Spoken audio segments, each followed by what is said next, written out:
So I want to start with a question. Of course you do. This is called Chamber of Secrets. Mm-hmm. Secrets being plural. Yeah. Is there more than one secret down there? Yes. There is? Let me see. Chamber of Secrets. So I'm guessing the first is the giant snake, Giant snake. also called a basilisk. Uh-huh. But what about Tom Riddle's ghost down there, you know? I guess, but the diary's not in the Chamber of Secrets. Yeah, but I mean, no one knows he's the heir of Slytherin. Another secret. I guess.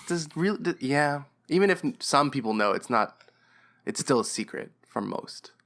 No. I don't really think there's more than one secret. I think it was just a cool name that Rowling came The up Chamber with. of Secret doesn't really sound good. Yeah, it doesn't even sound right, you know? And then Secret Chamber is the wrong kind of a thing. Actually, technically, that'd be the right thing. That's maybe what she should have called it. Harry Potter and the Secret Chamber. Because it's a secret chamber, not a chamber of secrets. Interesting. Interesting indeed. Let's start the show. Let's do it.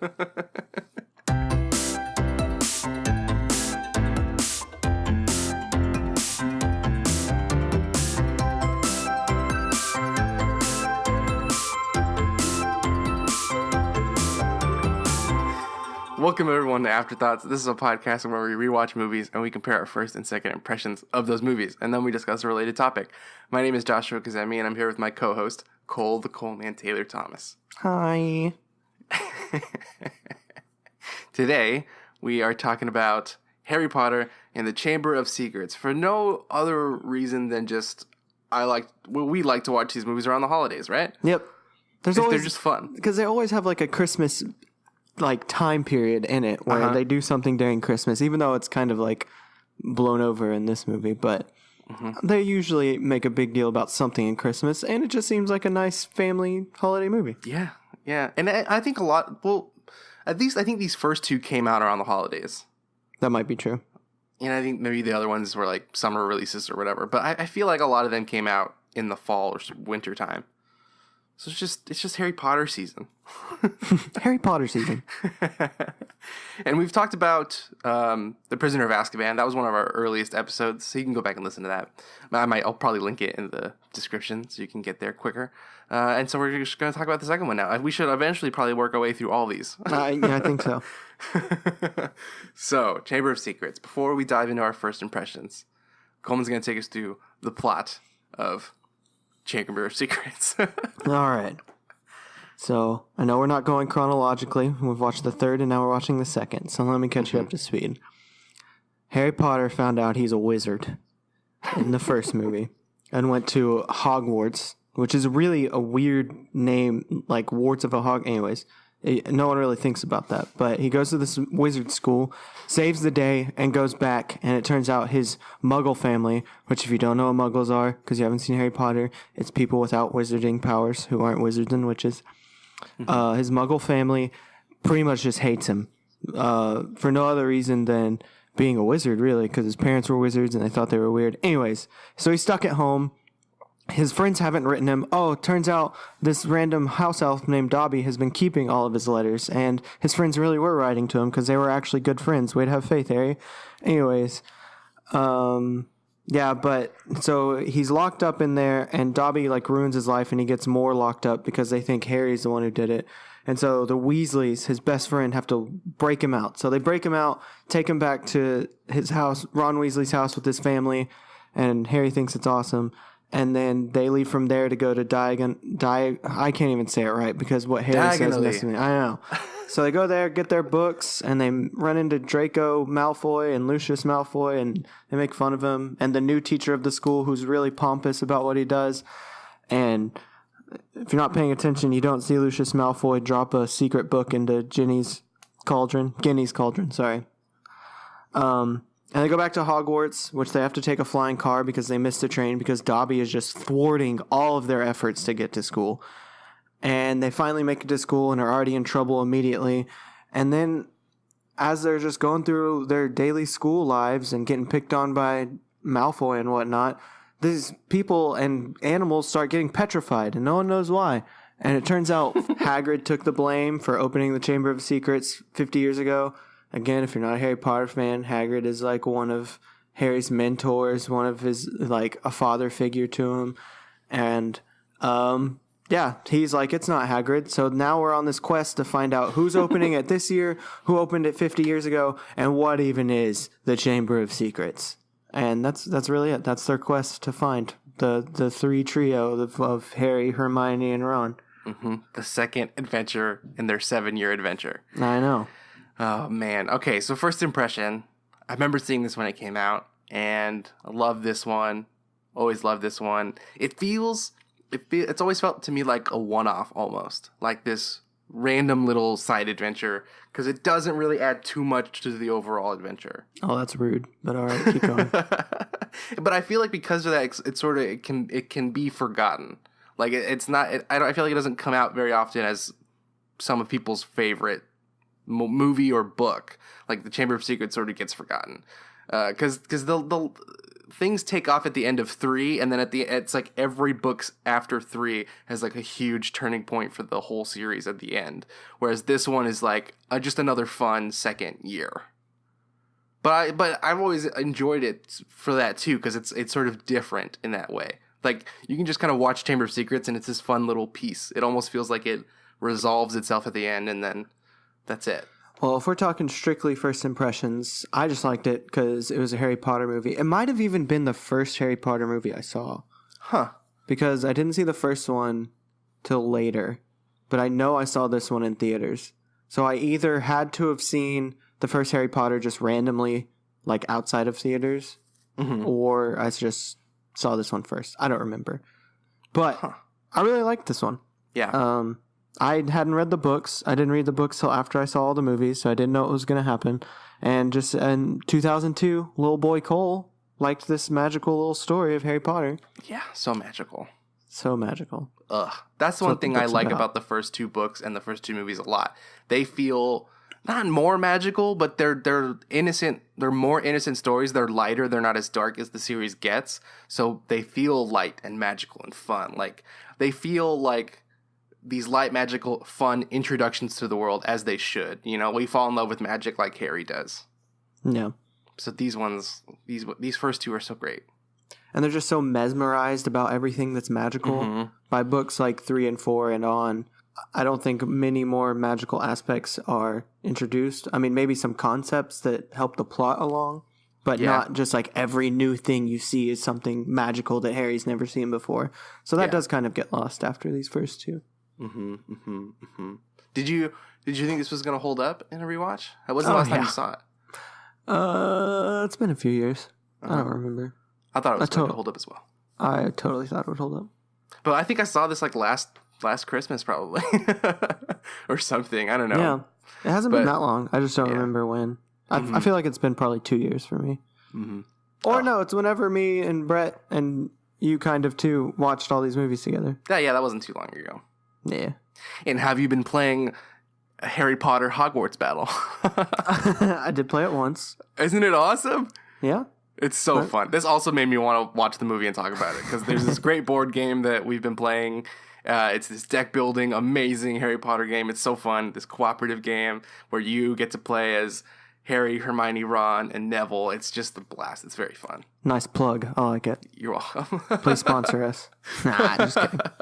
That'd be great. I would love to have board game sponsors. Then we could just do movies based on board games, based on movies. Forever. An eternal loop. That'd be great. Oh, man. Okay, any other first impressions? No, it was pretty simple. I was young at the time, and just an easy movie. Oh, yeah.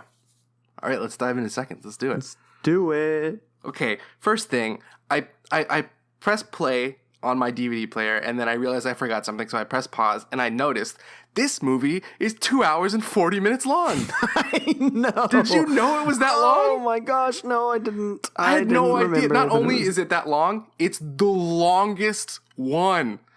This movie is the longest Harry Potter movie in all of them. How is that possible? Like, the books get so much longer, but yet Chamber of Secrets is the longest movie? That's crazy. I had no idea. I'm guessing it's because we've talked about this before, how the first two followed pretty strictly to the books, but the Right. rest deviate and Yeah. kind of take their own turns. And I think that's what has to do with it. This just stuck strictly to the book and its material. It's crazy. I was not anticipating that. And I started watching this, at like 11 at night or something. It was ridiculous. Yeah. I didn't finish watching it till like 12:30 or something. It was crazy long. I can't believe it. Okay. But what's your general takeaway, second impression? I think it's a lost, forgotten Harry Potter movie that's great. Yeah. I don't care what anyone else says. Okay. I like it. I like it too. I've always loved Chamber of Secrets. I think the first two are just forgotten, lost Harry Potter movies that are wonderful. I love it too. I really do. I probably like the book and the story better than the movie, but the movie is a great adaptation of the book. Yep. It And I would say really the is. same. I think a lot of what I like about it is more attributed to J.K. Rowling rather than the movie, which it's really hard to say in these ones because, like we just said, these stay so straight and strict to the books that there's not much to just give credit to the movie. Like, I still think it's a great representation of what the book has in it, but it's hard to say, oh, but this was great just because of the movie. Yeah, I think it's a great adaptation. I don't think it's necessarily a great movie. It's not boring by any stretch, but you feel its length, you feel its pace as a movie, and what keeps you interested is the great story, the great characters. Yeah. Like the first, I wrote it down, the first real plot point that's Harry hears the basilisk. That's 45 minutes into the movie. Like you could cut 15 minutes out of the movie and that would have come at a great point in the film. Yeah. Because there's just every little moment is filled with all of these great details, but they're details that aren't necessarily crucial. Yeah. You could have cut a lot of little things to trim this movie down, but then I might like the movie less. It's strange. I know, because what I like about it is just like in the book, all these little details add up to different things throughout the book. Mm-hmm. Like most details aren't just throwaway details. These are going to come back later if you're paying attention. Mm-hmm. And that's what I really enjoyed about it, which again is attributed more to the story than the movie, but still, it's just awesome to watch. Mm-hmm. Let me ask you about the follow the spiders scene. Yeah. Because I just kept thinking, this does not need to be this long. It's really long, and they get 2 little bits of information out of it. Yeah. It's a really great chapter of the book, but within the context of this movie, I wasn't sure if that sequence needed to be that long. I know. And Hagrid just sounds crazy. Yeah. Who is it standing there? So Fudge, I think. It's why are you saying this right now? Yeah, you yeah, insane person. That's awesome. And then Dumbledore just knows that they're there. How does he know that? Because he's Dumbledore. Or if you follow the theories, he's Ron Weasley in a different time-traveling Ron Weasley. Oh, that sounds kind of awesome. Fan theories are crazy, and you don't want to give them too much, but that sounds kind of awesome. Doesn't it? That would be... Yeah. I would love it if Dumbledore was a time-traveling Ron, but there's no way that's possible, but it's awesome. No. It would be cool, though. Ugh, Dumbledore. And the last performance of the original Dumbledore in this movie, No. Ugh, I know. He was I so love this great. Dumbledore. He's so great. Such a good Dumbledore. I did like how much was packed in it, though. You do feel the pace at one point, but I remember the thing that really made its length stand out to me, I didn't actually look at how long it was, until the end, but when he doesn't end up, because I remember he gets Tom Riddle's diary, and he didn't get it till at least an hour and a half in, maybe longer. Yeah. And that's a crucial part of the movie. And I was like, oh my goodness, this movie really is long. There's so much more to go from here. Yeah. Oh, yeah. But I also like how much is packed. The different phases of the movie, I would say, I guess. When he has Tom Riddle's diary, when they're trying to figure out what the Chamber of Secrets is and who the heir is, when it's just Harry trying to figure out why he can speak Parseltongue, all those different things. Yeah. Usually, I just think they pulled it off really well. And again, this is probably, I sound like a broken record, more attributed to J.K. Rowling. But usually when you throw that many things in, it loses its cohesiveness. But I think this overall like, stands up pretty well cohesive wise. Yeah, and it makes it really makes it feel like it is this entire year at school. Yeah. You know, like this long epic 1 year adventure. And that feels good in this case. Like the length feels like, yeah, it should be that long. It's his entire second year at Hogwarts. And JK is so good at like writing sequences of events. Like this happens, but this happens, therefore this happens. And everything follows that. Like every little detail begets another detail, begets another thing, and it all feels really strongly connected. Yeah. And I think some of the movies go wrong when they eliminate certain details because they don't Right. feel as strong. Right. But everything has a purpose. And that's what's so great about her books. So that's why it's hard, I think, when they started making film versions of the longer books. Like, what do you cut out when every detail is important? Ugh. Could you imagine if they were all nearly 3 hours long? Oh my goodness. I would love it. That'd be crazy. What if the 7th book were both 2-parters, and each part was almost 3 hours long? It'd be nuts. It would be awesome, though. It would really be cool. Yeah. Oh my gosh, it's crazy. I wonder if they shot. I'm sure they did, but I wonder to what extent they shot like almost everything and then just trimmed it down in the edit bay. Like, are there crazy director's cuts that could be really long? A 5-hour Harry Potter movie. I can't imagine that being the case for this one. I feel like they got everything. Yeah, they must have. Although in the book, Harry has the diary for longer than he does in the movie, doesn't he? Maybe. I think so. I just have vague memories of him like having more conversations with Tom Riddle. Yeah, me too. Just writing whenever he can, you know? Mm-hmm. Also, this is the last one where there's an actual Quidditch match, I think. Unless there's one in the third one, but I can't remember. The third one has the Dementor one. Yeah, that's true. Ugh. Because from the fourth one on, for sure, they're just gone. Like in the movies? Yeah. Well, Ron becomes captain, and they do that a little bit. We don't actually see the games or anything. Yeah. Like and they usually tie into some kind of plot point. Yeah. And they just gave up on that. Mm-hmm. Yeah, I mean, push comes to shove, the Quidditch matches were the first thing to go. I know. Which was a bummer. I would have loved to have seen the Quidditch matches in 4. Yeah. The World Cup, come on. Mm-hmm. Yeah, because doesn't it, like, in the movie, it starts and then they cut and it's over? Yep, it's just like Brom or whatever his name. Yeah, that's a bummer. Crumb. I don't remember his name.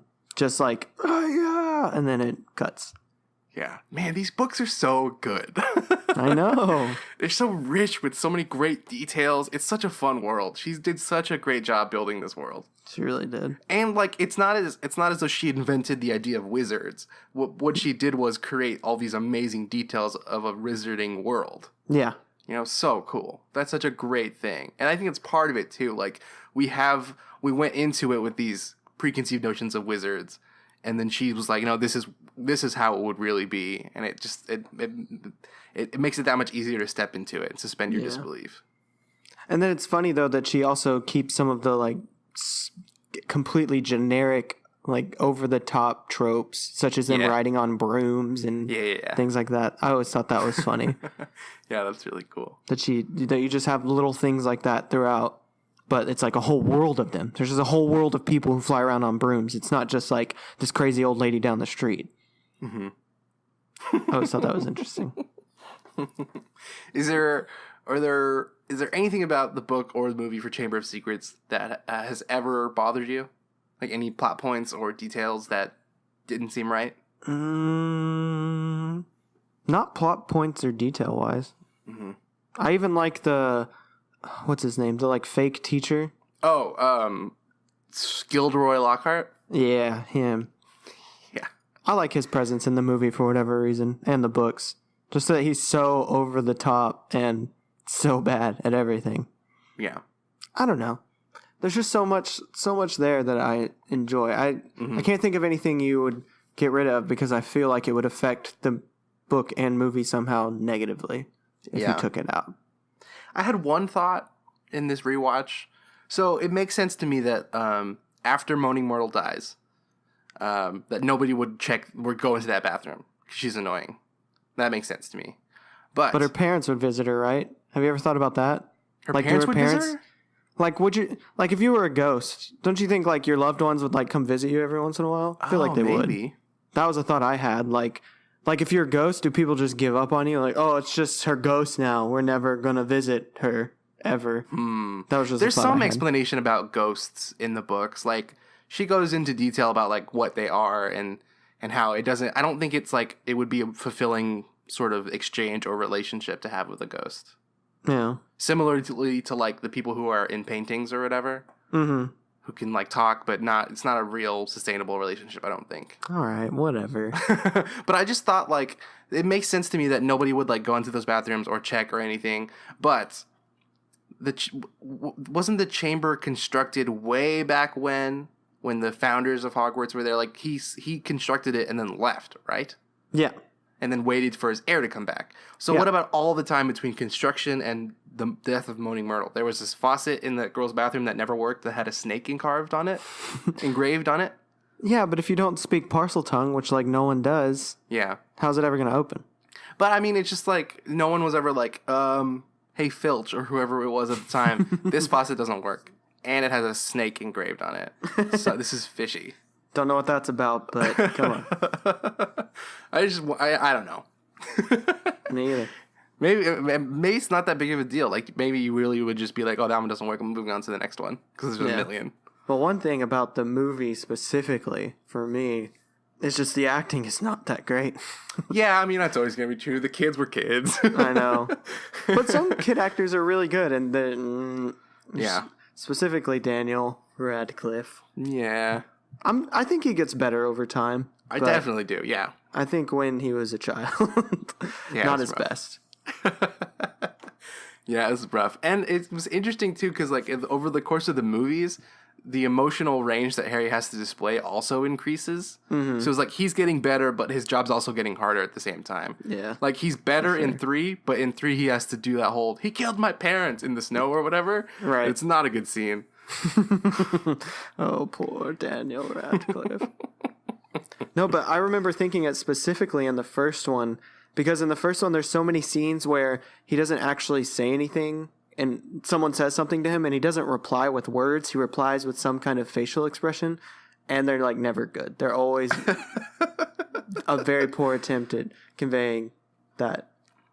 Which is really hard. I'm not ragging on Daniel Radcliffe. I think he does fantastic later on. It's just these first 2 movies were a little rough for him. Yeah, I would say. And they weren't like... they don't ruin the movie. By no means. It's just like, you're a kid. I get it. Yeah. But he's a great Harry Potter. And did a wonderful job. There's one tiny little thing. It doesn't really connect to anything else that I've been talking about. But like one thing I noticed that I really liked is that Ron's robes are noticeably duller than everybody else's. And I never really noticed that. Like, his are hand-me-downs, and it's such a cool detail. Like, wow. I would have never... I still haven't noticed that. No, yeah, like, the next time you watch, I guess the second one, I can't remember if it's that way in the third. Well, I mean, they start wearing, like, regular clothes out. Right, yeah. Or in the first, I mean, if they're like that. But definitely in this one... Yeah. Like, Harry and Hermione's robes are like a crisp black, and his is like almost gray. Ridiculous. It's crazy. It's such a cool little detail. Ridiculous. Also, this is, again, to J.K. Rowling. A crucial thing about this is just the diary itself and it being a Horcrux, which we don't find out till books later. And it just makes me wonder every time. Because this is the first and only one they destroy, one without knowing it, and then at all until they start hunting for it. So did she know that this was going to be a big thing? Or was it like, oh my goodness, I can use this in my grand idea?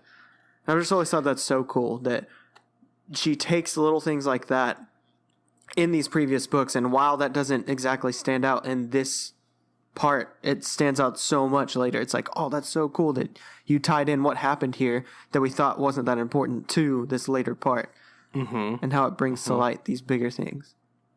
So that was cool.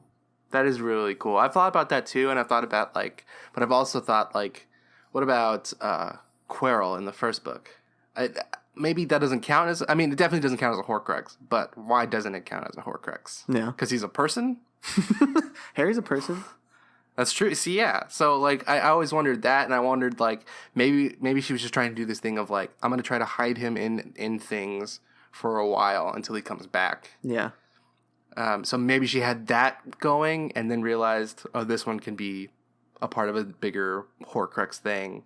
But yeah, I've always wondered why Quirrell wasn't like counted. Yeah. Mm? Oh well, I thought it was cool. Mm-hmm. Well, I'm glad you ended up liking it. I wasn't sure too. if you'd like it or not. Really? The second time around, I didn't know. Yeah. No, I totally did. It was a blast. It is a blast. Well, that's all I got. Me too. Let's read some recent tweets and comments we got before we head into topic time. All right, so I'm going to read this comment from Eric Vela on our YouTube channel. He says, this is a comment on our episode on WALL-E from a couple weeks ago. He says, I know I'm probably in a tiny minority, but I think the edit of Lynch's version of Dune, where they don't have the internal monologue, is an example of a bad use of no dialogue. That said, adding the audible thought bubbles didn't do much to improve it either. And this is from one who has never read the book, though. Kubrick's The Shining was a good use of boredom. Nobody to talk to, nothing to do.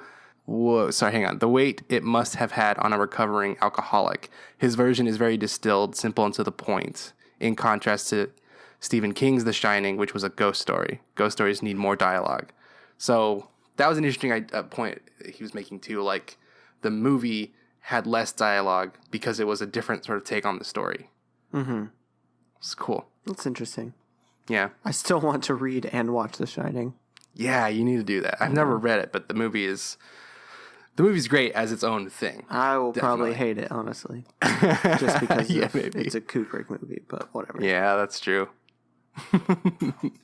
And then we got a tweet about the same WALL-E episode on Twitter from @NakedPorch, the Naked Porch Podcast. And so he saw the thumbnail that I made for the episode with WALL-E in it. And he said, LMFAO. I looked at that image and immediately was like, Johnny Five is alive. I'm old AF. Oh, goodness. And if you do a simple Google search, they do look very similar. Yeah. A simple Google search. Yes, they look real similar. And I wondered, like, if people were talking about that when WALL-E came out, and I just totally missed that conversation. Yeah. We're too young. All right, time for topic time? Topic time. This week, we're talking about kind of a niche topic, but I like it. I think it's going to be fun. We're talking about any time in any major film franchise where there was a distinct change, whether it's a change in the director or style or what have you. And talking about that because of the Harry Potter series. And after book 2 or movie 2, there's a clear change between Chamber of Secrets and Prisoner of Azkaban. So we'll talk about that and some other stuff. Yeah. Should we start with Harry Potter? Let's start with Harry Potter. Man, so I think I probably mentioned this when we did the last Harry Potter episode, but when the first... Oh, I definitely did because it was first impression. When I watched the third movie for the first time, I hated it because it was so different. Yeah. And now it's one of my favorites because it was so different. But Yeah. when I was a kid, it was like, this looks different. It feels different. What happened? I hate this. But looking back, it was such a necessary change to like bring forth some longevity in this series. Like, if it kept going on the book 1, book 2 route, I feel like people would have gotten really tired of it. Yeah. The third book or third movie was like a nice sort of injection of energy because there was a change. I still wish, and I might have said this when we did the review over it, that it was more subtle, though. 3 is such a drastic change from 2. And I still think I hold that against it. I wish it was just like a more subtle, like, yeah, we're getting darker and more serious, but we still have the like magical aspect and the being mesmerized by everything that's around us. Like, I wish they were more mixed. And then by 4, it's just switched to what it is at that point.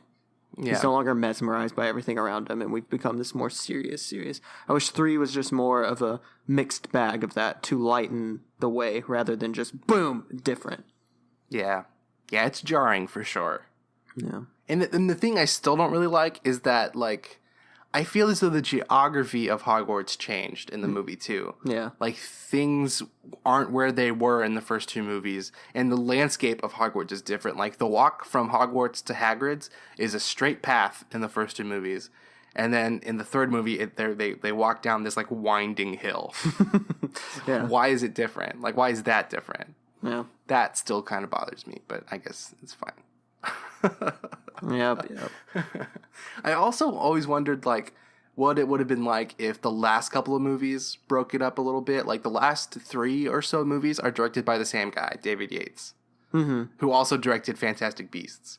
Yeah. And I always wondered like what would it have been like if the 6th one or the 7th one was a totally new guy or woman, and it just was like a similar sort of change to like bring in some new life in the last couple of movies.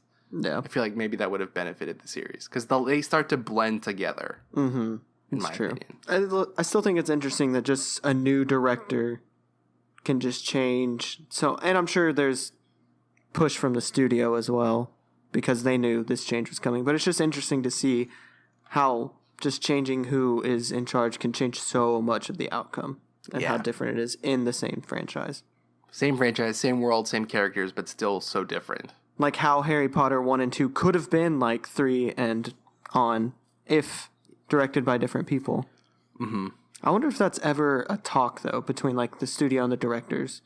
Specifically in franchises, like, oh, this is the turn we're taking, so we want it to look and feel more like this. I bet there was. Maybe not specifically for Harry Potter, but I'm sure that conversation happens. Like, people sit down and they're like, we need to take this franchise in a new direction. I mean, I don't want to change the subject, but like DCEU pretty clearly like had conversations about like taking fan reactions to certain movies and then trying to change the upcoming movies so that they, you know, addressed fan concern. Like people thought this movie was too serious, so we need to make them a little more fun, inject a little more levity. And I think we are seeing those crazy conversations happen, last minute changes to some of the DC movies, which is unfortunate. But I'm sure those conversations happen, and I'm sure they happen in like positive ways as well. Yeah. If they were early enough along to make those changes well. All right, you got another example? Fast and Furious. Ah, yes. Right. Like the Fast and Furious movies weren't fun or good until Justin Lin came along and made awesome movies. Okay, that's what you just said is up for debate, but I'll let you have it. Justin Lin's are the best. How about that? His movies of the franchise are the best. No, ones. you're absolutely right. He definitely re-energized and changed completely what the franchise was about. I mean, just like we've talked about when reviewing it, how the first one is just this movie about stealing one 18-wheeler, and then the rest of the movie is just completely about racing. And now they're essentially like international spies. It's like an international spy movies with some car scenes in it. Yes. It's totally changed. So much more fun. I know. And who knows if that was all Justin Lin, you know, but whatever happened, whatever change it was such a good one. Because it's also a franchise that was going from like the 4th movie to the 5th movie, and that change sort of reinvigorated the entire franchise. And now we're barreling towards a 10-movie franchise because that one change got people back on board. I know. We're like, yeah, let's do it. Or maybe not even back on board. I feel like it drew more people. Oh, man. Okay, I want to bring up a bad example. Do it. X-Men. Ooh. So we had a great X-Men movie by Bryan Singer. A second great X-Men movie, I'm pretty sure, also by Bryan Singer. And then third X-Men movie, bring in the Rat, Brett Ratner. Is that what you call him? To ruin it. That's what a lot of people call it. Wow. So, okay, Brett Ratner he's got some great movies under his belt. He has the original Rush Hour, and that's probably his best one. So one. He's got one great awesome, movie. You know? It's a good one. But yeah, he came in to do X-Men The Last Stand, and it just... and I honestly don't know if it's his fault, you know, because it seems like there were problems with that script, for sure. but maybe, conversations he had about his vision for the movie affected script changes or whatever. But either way, like, that movie is just bad. Yeah. And it's not even, like, fun bad, It's just what's happening here. It's, like, it's crazy. Yeah. And unlike the Spider-Man trilogy, where it was Sam Raimi the whole way through, this was, like, there was a clear person to blame because there was a change in the director. It's like, everybody's just going to blame him because he's the noticeable change. Yeah. Although I really wonder if it's him, though, in that situation, just because I feel like a lot of it is on the writing as well. Mm-hmm. That movie just did not have a good story. It was too many different stories crammed into one. Yeah. So I'm sure he had some part in that, but it can't be completely his fault. But I agree. It's true that no matter what, the first and second one were really good.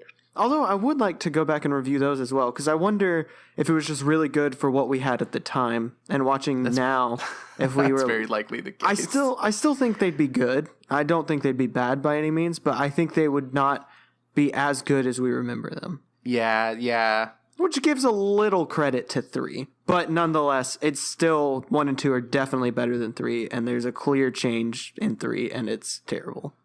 Yeah. I do not enjoy watching 3 at all, while I still enjoy watching 1 and 2.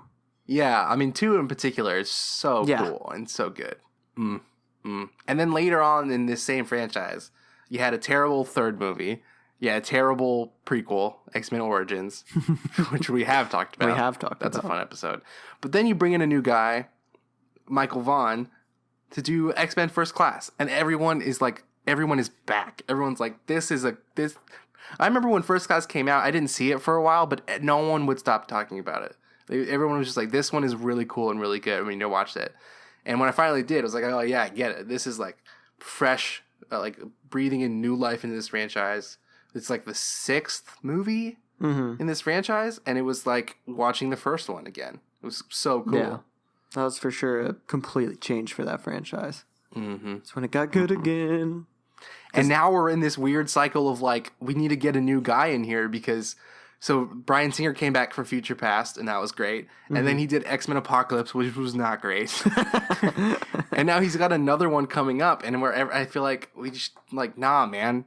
Pick somebody else. We need it'd be nice to keep having new people injecting new energy into this franchise because I just think that's necessary. Like for comic book movies this long, I feel like new directors each time is probably you're better off that way. Similar to like the MCU is 20 movies long, and there have been a lot of different directors to come in and breathe in new life. And one thing for the MCU though that makes it easier for them is that most of their movies, while connected, are centered around a different person or a group of people. Sure. And then bring them all together sometimes. But then you can easily have someone direct a Captain America movie and then a different person direct a Thor movie because they're already such different characters and have such different feels to them. While X-Men, you do that a little bit here and there, but mostly you're following just Wolverine and his crew in some form or fashion. Yeah. So it's harder. I think it's harder for them. But I agree. For long-standing comic book movies, I think you should, even in that case, you should switch directors more often. Yeah, I mean, unless there's like a tight, concise trilogy that you're trying to tell. For comic book movies, I think changing them out is probably better. Mm-hmm. Because, I mean, that speaks to comic books as well. I mean, the creative team behind different comic book runs is always different, and that's part of the fun. It's a different adventure and a different feel for each sort of run. And so I think that would work well with comic book movies too. Have you seen the trailer for the new one? Yes. Yeah, that one looks cool. The New Mutants. Yeah. Like the horror movie-esque kind of thing. I like that a lot. Looks creepy to me. I had this realization the other day. I think that's what I'm very hungry for in terms of like big blockbuster movies. I want more like weird, like genre blending kind of stuff. Yeah. Like there was a trailer that came out for this it's called Batman Ninja and it's this anime movie. Oh my goodness. That's coming out of Japan, and it's like this weird time travel story where Batman and all of his crew go back in time And they're not ninjas. They're clearly samurai, but it's like samurai Batman. And it looks so cool. And I'm like, yeah, that's what I want. Yeah. I want these weird stories where like you genre blend and do these weird, crazy things with characters that we already know. Like that sounds really fun to me. Yeah. So I don't know if this X-Men movie is going to be any good, but I'm excited about the idea. Yeah. Although It sounds fun. that idea is so trendy, so I'm also scared for movies like that to start coming out and then everyone jumping on that idea and just Yeah. I'm not saying we shouldn't do it because of that, but I feel like we would just run it dry and Yeah, do that trend every is possible thing that we could blend. Yeah. Here's one I don't think we researched, but I just thought of. Wonder how many different directors did the James Bond series, like all of them. Yeah. Because, I mean, that one's lots of spread out different on guys. so many different years and decades. So I wonder if just... Because I'd like to look to see if they had different directors for each movie, even in, like, the decades, or if it was similar directors throughout. Like, do all the Daniel Craig ones have the same director, or no? I think Sam Mendes did more than one of them, but Yeah. I'm going to double check that. Yeah, because I've always wondered if it was like each Bond had their own sort of signature director, and then when they moved on, they got a new guy, or if it really was just like new director every time. Yeah. I don't know. That's a good one to have researched. Yep. Sorry. No. Oh, here, look at this. Nice, clear, clean list on the Wikipedia. Ooh. The Oh, no, I went back too Wikipedias, far. as I call it. I've never called it that in my life until now, but whatever. So Sam Mendes did 2 of them. All right. And then you had 2 different guys for Casino Royale and Quantum of Solace, which makes sense in retrospect. Yeah. Those movies are very different. But actually, like, it looks like, well, so Pierce Brosnan had a different guy every time. That makes sense. Oh, whoa, Martin Campbell did GoldenEye and then came back to do Casino Royale. That makes sense. Wait, which Casino Royale? The Daniel Craig one. Okay. That's pretty cool because both those movies are great. And both of them were introductions to new Bonds. So it sounds like he's the guy to do that. Yeah. But John Glenn did a lot of them, it looks like, in the 80s. Like, had a string of, like, what is this? 1, 2, 3, 4, 5 of them. Nice. Had 2 different Bonds. So wait, which one's Quantum of Solace? Is that the second or third one? And That's the second one. And then which other one did which 2 did Sam Mendes do? Sam Mendes did Skyfall and Spectre. Okay, that makes sense. So he did the third and fourth? Yes. Because for some reason, I couldn't remember if Quantum of Solace went, if it was second or third. And that would have made it that Sam Mendes did 2 and 4, which would have been interesting. Oh, right. Yeah, that would have been interesting. But whatever. Yeah, I've always wondered because the Bond movies just feel so similar to me. And so I was wondering if that had to do with director or not. Yeah, I think there's a pretty solid group of, like, producers that work on the Bond films. Yeah, makes sense. Or at least for good chunks of them. Yeah. Man, there's so many Bond movies. There are going to be 25 Bond movies. Oh my goodness. That's so many. But I mean, the MCU is barreling towards that number. That's so true. That's crazy that they output that many movies. Yeah, man. Oh my goodness. Yeah, man. It's like, regardless of whether or not you love the MCU or like the MCU, like, what they're doing is this crazy, unprecedented thing, and it's like this moment in blockbuster cinema. Yeah. And that, to me, that alone is exciting. You got another example? Yeah, we should let's close out this topic with the biggest one, I think. Let's do it. Although I did want to talk about Batman for a second, but Batman is sort of We can do Batman for a second. all right, okay. So you had 2 Tim Burtons, and then you had some crazy Joel Schumachers. Real clear differences, Right. And it's crazy to me that like those 4 movies are considered the same like series. Yeah. Because they're so different. It's so weird. And like I don't even know if like the story really tracks throughout the whole thing. It feels like 1 and 2, a crazy third, a crazy fourth Yep. that have nothing to do with each other. I know. And not only that, you have a different Batman in 3 and 4. Yes, it's strange. So it's not only, even though they're all considered the same, not only do they feel different, but you have different people at different times, and you keep some of the same ones. And Val Kilmer looks nothing like George Clooney, but you have the same Robin and the same I'm drawing a blank. Butler. Alfred. Alfred. Yes. Yeah, it's bizarre. It's just so bizarre. And Yeah, it's the same one guy in all four, right? For Alfred, at least. Yeah, I believe so. That's crazy. But not only that, now that it's just also interesting to see that one franchise, and then now into the one, next into the one Christopher Nolan's, which I completely attribute that change to him. Mm-hmm.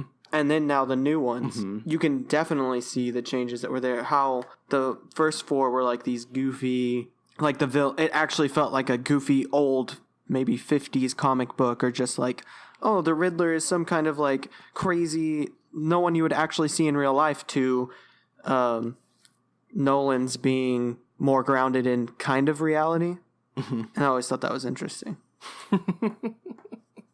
And it's interesting too, I think, for the Batman movies, or at least that first four, is that I think people really liked the Tim Burton Batman. And then I think the second one, I think people look back on it as a great movie, but I think at the time it was a little divisive because it got kind of dark. And I think the studio wasn't super happy with that. Or at least that's what the rumor is. The only one I haven't seen. Oh, man. Yeah, you should check it out. I mean, it's interesting, to say the least. Yeah. But I think, so bringing in a director who was going to have a radically different approach was intentional on the studio's behalf. Like, we need to change this up. And then for whatever reason, Val Kilmer left. So it just made it even that much more distinct and different. But yeah, I think that's a case of like, let's bring in a different director to make it different. Well, full disclosure, I love 3. I love Batman Forever. Batman was in fun. all its terrible gloriousness. Because by 4, it's just ridiculous. There's so many one-liners and it's terrible. 3 has some of that, but not as much, because I feel like Val Kilmer is more stoic than George Clooney. So it's definitely a guilty pleasure one for me, for sure. Yeah. All right, let's end on the biggest one. Okay. Star Wars. Star Wars. Star Wars, the long epic saga. So many different directors. And so many different like approaches and results, I would say. From all the different directors. And I think it's clear, like, the guy who's directed the most of them has received the most critical feedback. Who are you talking about? I don't know who you're talking about. Mr. Lucas. Mr. Lucas. Directed the first, episode 4. Great. Obviously a groundbreaking movie. Yeah. And then didn't direct them again until 1999, until the prequel. He let other guys come in and make the 5th and the 6th, which I think was like, what a great decision he made to let someone else come in. Like, he worked on the stories and then let other people direct these different sort of episodes. Because I mean, the whole idea of Star Wars, and that they're episodes, and that there's like the crawl that explains what's happened since the last episode. I feel like George envisioned this series to be like these episodic adventures with an overarching story, but still like, this is episode 4, this is episode 5, this is episode 6. So to have a different director each time, like, it seems to make sense for this franchise. And then he directed all of the prequels, and we know where that led. Oof. And it really is interesting to just see the difference in feel between all of them, because they all, well, not all, 1, 2, and 3 all feel the same, but 4, 5, and 6 do not all feel the same. No, yeah, and I think that's the strength of the original trilogy. Right. 5 and 6 feel so different from one another. Uh-huh. And now with these new ones as well, not just the feel, but the look. I mean, obviously you're going to have a different look between the old ones and the prequels. But I feel like there wouldn't be that much of a look difference between the prequels and the new ones, but there are, and I think that's really intentional. Yeah. There's not as much CGI going on, and different directors, well, not too many, but just directors bring their own approach to it. It's been interesting. Yeah, I mean, I like what JJ did, but I'm also really excited that he's not directing this one, that Rian Johnson is doing it. And this is what makes me a little nervous about JJ coming back to do the third. Yeah. Because I do kind of want a different voice. I know. But we'll see. I mean, I doubt JJ is going to do a bad job. I think the worst he could do is that it doesn't live up to, the previous films. But I think he's JJ gonna make a has good movie. my full approval. Yeah. I agree that I'm nervous as well, but as far as making a good movie, he absolutely will. Yeah. And I like that it's, I'm happier that it's JJ than it was Colin Trevorrow, the guy who directed Jurassic World. Yeah. Because that would have been interesting. Well, I'm excited for the franchise, and I like that they're switching it up, and can't wait to see. Yeah, and I definitely want them, like, for all these side stories that they want to do, I want a different director for each one. Yeah, for Like, sure. They announced that, I don't know if you've heard, that they announced that Rian Johnson's getting his own Star Wars trilogy after this. He's just going to have his own separate story, has nothing to do with the Skywalkers, and it's a Star Wars trilogy. Interesting. And I guess he hasn't, it's kind of strange. Like, the language has been Rian Johnson's Star Wars trilogy. So whether or not that means he's directing all of them, or if he's just writing them or producing them, but he's going to be involved with the trilogy. I think that's interesting, and that could be cool. But I would love it if he did the first, and then maybe wrote all of them, or produced all of them, and then gave them to different people. Yeah. I don't know. Or maybe because, like I said it earlier, maybe if it's this concise trilogy, then he should stick on and just finish it out. Yeah. We'll see. We'll see. It just depends on what it is, I guess. Yeah. And if it's good, Yeah. Because technically the prequels, I would say, are a nice, concise trilogy. But I'm excited, though. This might be just because I like Rogue One so much. Spoiler for future episodes. But I enjoy these side stories that aren't just about the Jedi and Sith, but just like the people of this world. I think that's interesting. Yeah. And delving into that, I think would be cool.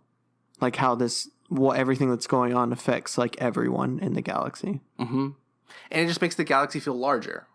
Yeah. I think is for sure. important. It hopefully will make the stakes grander if we feel like this universe is larger than just the Skywalkers. Yeah. All right. Well, that's all I got, man. Yeah, me too. Sweet. All right, let's wrap this up. Thanks everybody for listening. We really appreciate it. Next week, I believe we're talking about, is it Jumanji? Maybe. I think it's Jumanji. Because Jumanji, no. Excuse me. It's Rogue One. All right. We're going to talk about Jumanji. There you go. Spoiler alert. But Jumanji's Rogue One is next week, in prep for episode 8 coming out on. I'm watching it on the 14th. I'm watching it like it's literally like a midnight showing. I'm super excited. But yeah, so we'll talk about Rogue One. You can tune in for that. Watch that movie. Come back next week. It's going to be a fun one. And yes, if you want to keep supporting the show, it'd be great if you could tweet out a link to the show when it comes out on Monday and share it with a friend. That would be great. If you want to write us an iTunes review, that would be awesome. Or comment on YouTube, send us a tweet, and we'll read it off on the air. That would be great. So yeah, thanks everybody for listening. We really appreciate it. And we'll see you next week. See y'all.